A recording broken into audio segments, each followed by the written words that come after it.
اور 17 رمضان کو دوسرا واقعہ ہوا ہے، اللہ کے محبوب کی سب سے محبوب بیوی حضرت عائشہ کا انتقال ہوا۔ حضرت معاویہ رضی اللہ تعالیٰ عنہ کے دور میں حضرت عائشہ رضی اللہ تعالیٰ عنہ کا انتقال ہوا، جو آپ کی سب سے محبوب بیوی تھی، اور اس حد تک کہ کہا یا اللہ ھذا قسمی فیما املک فلا تؤاخذنی فیما تملک ولا املک۔ اللہ اکبر، یا اللہ میں نے بیویوں میں برابری کی ہے، پر میرا عائشہ سے پیار زیادہ ہے، اس پر میری پکڑ نہ فرمانا۔ سبحان اللہ، ہمیں زندگی گزارنے کا طریقہ سمجھایا۔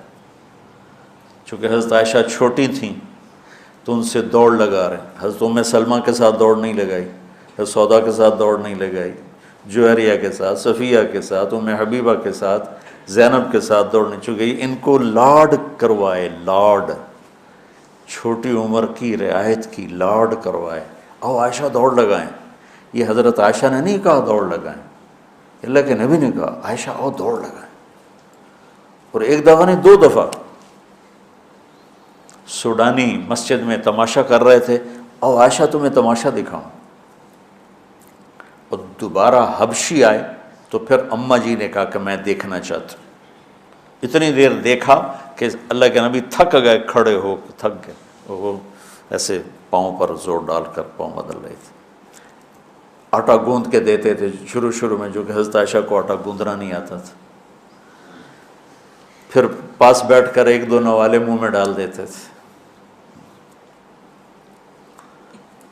اب آپ جو فارغ ہو کے جا رہے ہو، کوئی سال لگاؤ گے، کوئی کسی کی شادی ہوگی، تو یہ میری ایک نصیحت ہے کہ اچھے خامند بن کے دکھاؤ۔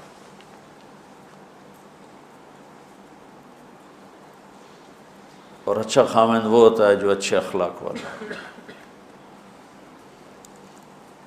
ابھی آپ چھٹیوں میں جا رہے ہیں گھر، تو اپنے والدین کی خدمت، بہن بھائیوں کی خدمت، وہ تبلیغ میں ایک اصطلاح چلتی تھی، عبادت سے جنت ملتی ہے، خدمت سے خدا ملتا ہے، یہ کہا کرتے تھے خدمت کی۔ تو حضرت عائشہ رضی اللہ تعالیٰ عنہ کا انتقال ہوا 17 رمضان المبارک، اللہ کے محبوب کی سب سے محبوب بیوی، پہلی اور آخری خاتون جن کے سینے پر سر رکھے ہوئے کسی نبی نے جان دی، وہ بھی نبیوں کے سردار۔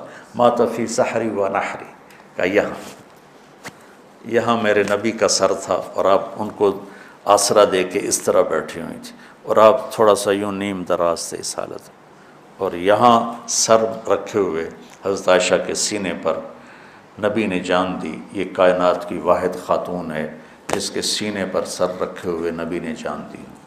اور آپ فرماتی ہیں آخری چیز جو میرے نبی کے منہ میں گئی میرا لعاب تھا، کہ میرے بھائی عبد الرحمن آئے، ان کے ہاتھ میں مسواک تھی، تو اللہ کے نبی کی نظر یوں پڑ ایسے ٹک گئی مسواک پر، تو میں نے اندازہ لگا لیا یا رسول اللہ مسواک کرنی، تو آپ نے یوں کی، تو کہ میں نے اپنے بھائی سے لے کر چبائی تو میرا لعاب اسے لگا، وہ میں نے آپ کے منہ میں پھیری یا آپ نے خود پھیری، تو فرمایا وہ آخری چیز جو میرے نبی کے منہ میں گئی وہ میرا لعاب دہن تھا۔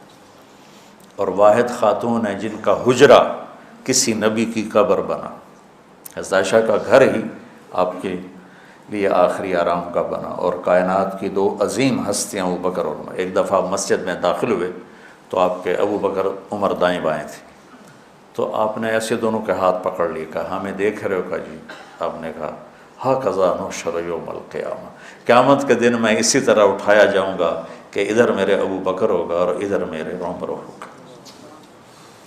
تو اماں عائشہ وہ واحد خاتون ہیں جن کا گھر میرے نبی کی آخری آرام گاہ بنا، جہاں 70,000 فرشتے صبح آتے ہیں، شام تک درود پڑھتے ہیں، وہ چلے جاتے ہیں، شام کو 70,000 آتے ہیں، صبح تک درود پڑھتے ہیں۔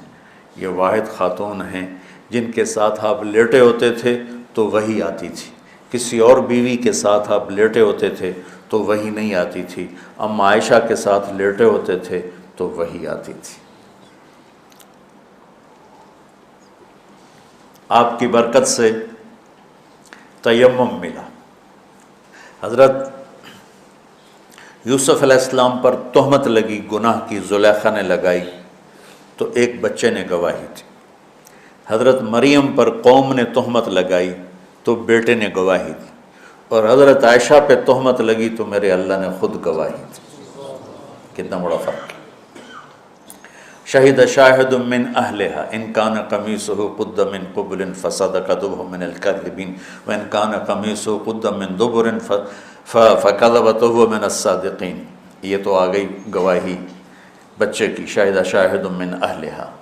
اور قال انی عبد اللہ آتانی الکتاب وجعلنی نبیا وجعلنی مبارکا، یہ حضرت مریم کی گواہی۔ اور حضرت عائشہ کی ان الذین جاءوا بالعفک عصبۃ منکم لا تحسبوا شر لکم بل هو خیر لکم لکل امرئ منهم ما اکتسب من الاثم والذی تولى کبرہ فلہ عذاب عظیم۔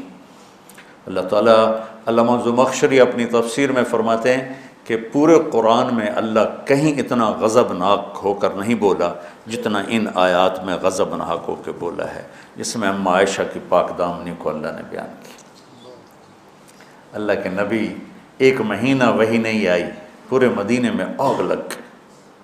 وحی کیوں نہیں آئی؟ تو اللہ ہی جانتا ہے کیوں نہیں آئی۔ ایک بات سمجھ میں آتی ہے، زبان کے زہر کو سمجھانے کے لیے کہ زبان کا غلط استعمال کس طرح گھروں کو آگ لگا دیتا ہے، ہمیں سبق دینے کے لیے کہ زبان پہ قابو رکھیں۔ اس حد تک حالات پہنچ گئے کہ میرے نبی گئے حضرت عائشہ کے پاس، عائشہ اگر تجھ سے گناہ ہو گیا ہے تو معافی مانگ لے، اللہ معاف کر دے گا۔ اس حد تک ذہن پر اثر ہوا باتوں کا کہ عائشہ اگر تجھ سے کوئی گناہ ہوا ہے تو توبہ کر لے، اللہ معاف کر دے گا، اور اگر نہیں کیا ہے تو اللہ تیری پاک دامنی بیان کرے گا۔ تو عائشہ فرماتی ہیں 24 گھنٹے ہو گئے تھے، نہ کھایا تھا، نہ پیا تھا، نہ سوئی تھی، صرف رو رہی تھی۔ تو ایک دم میرے آنسو خشک ہوئے، اٹھ کے بیٹھ گئی۔ میں نے کہا ابا جان میری صفائی پیش کرو۔ ابو بکر وہ ایسے کانپ رہے تھے کہ بیٹی میں تو کچھ نہیں کہہ سکتا۔ اماں جان ام رما میری صفائی پیش کرو۔ وہ بھی کہنے لگے بیٹی میں تو کچھ نہیں کہہ سکتا۔ تو کہ میں نے ایک دم چمک کے کہا سچ بولوں گی تو کوئی مانے گا نہیں، جھوٹ بولوں تو اپنے آپ کو برا کہوں، بس میں وہ کہتی ہوں جو یوسف کے باپ نے کہا تھا، حضرت یعقوب۔ کہنے کہ مجھے غم میں حضرت یوسف کے والد کا نام ہی بھول گیا۔ میں نے کہا اقول کما قال ابو یوسف فصبر جمیل واللہ المستعان علی ما تصفون۔ کہنے کہ یہ کہہ کر میں لیٹ گئی دوبارہ، اور مجھے نہیں پتا تھا کہ میرے بارے میں قرآن آئے گا۔ مجھے یہ تھا کہ اللہ کا نبی کوئی خواب دیکھ لیں گے یا جبریل آ کے کہہ دیں گے یہ قصہ غلط ہے، لیکن وہ تو قرآن۔ جب وہی اتری ایک دم تو ابوبکر اور ام رومان ایسے کانپنے لگے، چہرے زرد ہو کر، مرنے والے ہو کے، کہ پتہ نہیں ہماری بیٹی کے حق میں ہے یا خلاف ہے۔ جب وہی ختم ہوئی تو میرے نبی مسکرائے زور سے، کہا عائشہ مبارک ہو، اللہ تیری گواہی دینے خود آ گیا۔ تو ام رومان کہنے لگی عائشہ اٹھو، اللہ کے نبی کا شکر ادا کرو۔ کہ نہیں، میں اس کا شکر ادا کروں گی جس نے میری گواہی دی۔ تو 17 رمضان حضرت عائشہ کی کا انتقال کا دن ہے۔ تو آج میں نے اپنے اوپر جبر کر کے بول لیا ہے 50 منٹ، اب دعا کرنا مجھے سر درد نہ ہو۔ اور 21 کی رات ہے، سبق پڑھتے پڑھتے میرے لیے آپ سب بچے دعا کر دیں۔